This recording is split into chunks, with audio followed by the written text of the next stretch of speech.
Okay, I actually did a video without sound, so I'm going to do a repeat of this. Okay, once again, good evening, everybody.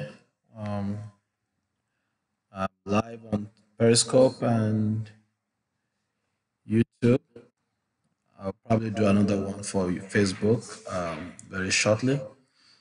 But one of the things I want to share is about false prophets, fake pastors and false teachers and things like that.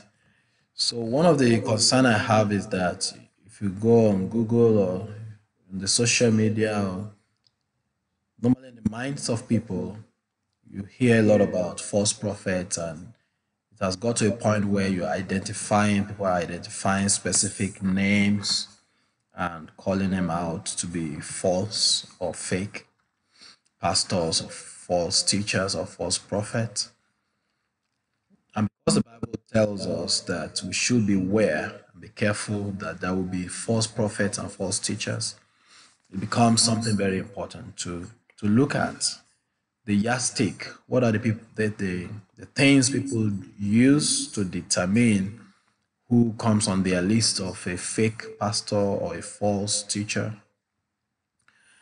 And I just want to contribute to that discussion in a little way.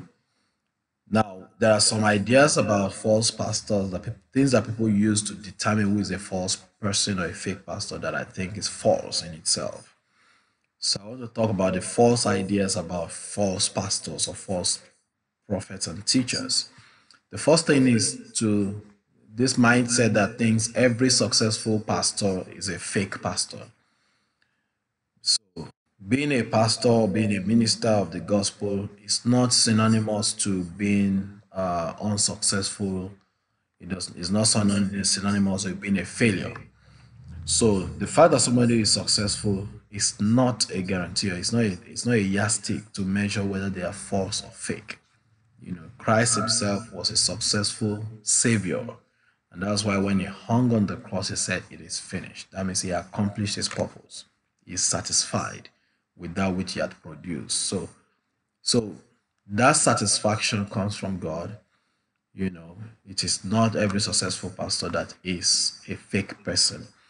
The other thing people use is that when they see a pastor, a preacher, or a